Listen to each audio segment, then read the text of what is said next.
guys, guess where I am? Disneyland! So today is everything you didn't even know, need to know something about Disneyland Part 7! So, we're gonna get started. For those of you who don't know, you can get I'm celebrating and happy birthday and just engage and random buttons.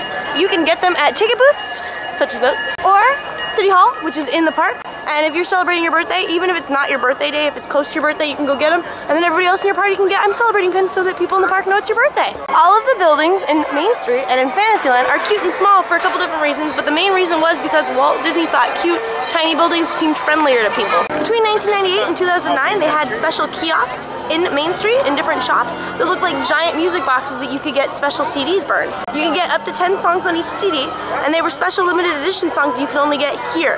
Some of them were even unreleased, and they were songs like the Dapper Dans would sing or songs from the rides, and it was really cool, but they weren't very popular because people didn't know what they were or where they were, and so they were discontinued in 2009. Disneyland has dinosaurs. There used to be 3 shooting galleries in Disneyland. There's only one left now, but the first one was in the Penny Arcade on Main Street. It was from opening day until 1962. It was the smallest of them. They had it here, and you'd think, oh, Main Street's kind of a quiet area. Why would they have a shooting gallery? But you know, little kids, they want to shoot weird things with lead bullets and fun time. The largest shooting gallery was in Adventureland. It was located right here to the left of the bazaar, which is now the Indiana Jones Adventure and the Bengal Barbecue. It was here for a decade, from 62 to 82. It was, you know, jungle themed. It had different exotic birds you could shoot in it. They weren't alive, but they were like signs. It had a thatch roof. It was just, you know, Adventureland Shooting Gallery. The last of the shooting galleries is the Frontierland Shooting Exposition. The name has changed from time to time, but you know, it was open in '57, and it's still open today, as you can see. They remodeled every once in a while, but you know, they used to use lead bullets. Unfortunately, that caused health defects because people would be breathing in the lead pellet powder, and it needed to be repainted every night because the pellets would chip the paint off the little like targets. So they switched it over to what it is, which is the laser guns. Originally though, they were .22 caliber rifles that used lead bullets, and you know, children with guns, as I talked about previously in my videos, that you can actually use to be able to buy guns here. But really, Disney just really liked giving kids guns. One thing that they planned to do but never built was going to be a branch off on a street on Main Street, kind of like this one here, and it was going to be Chinatown themed. They planned to do a bunch of musicals. They were going to have a bunch of audio animatronics with singing birds and things.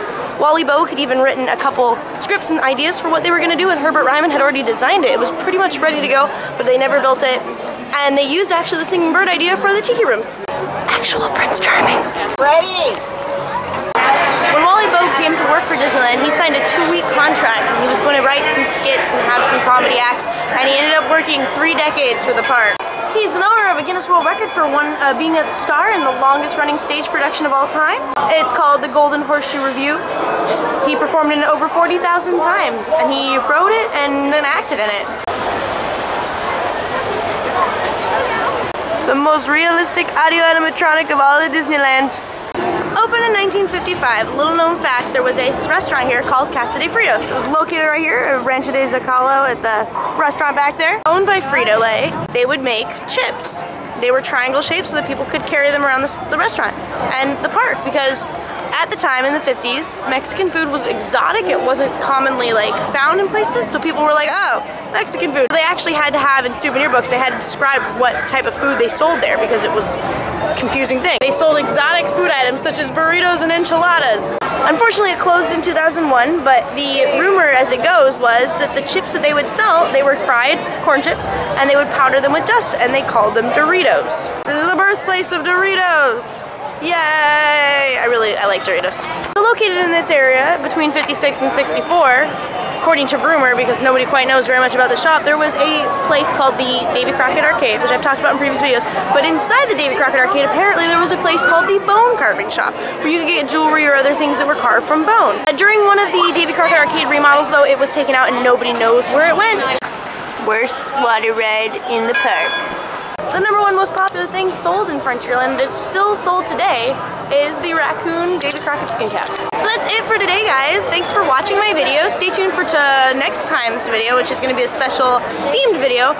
Not like the Halloween one. It's not going to be creepy, but it's going to be fabulous, and it's going to be themed based off of an exclusive club that they have here in the park. So that's about it, guys. Bye! You just watched Lazar and Dink. Leave a comment and tell me what you think. If you seem to like my groove, hit subscribe and improve your mood.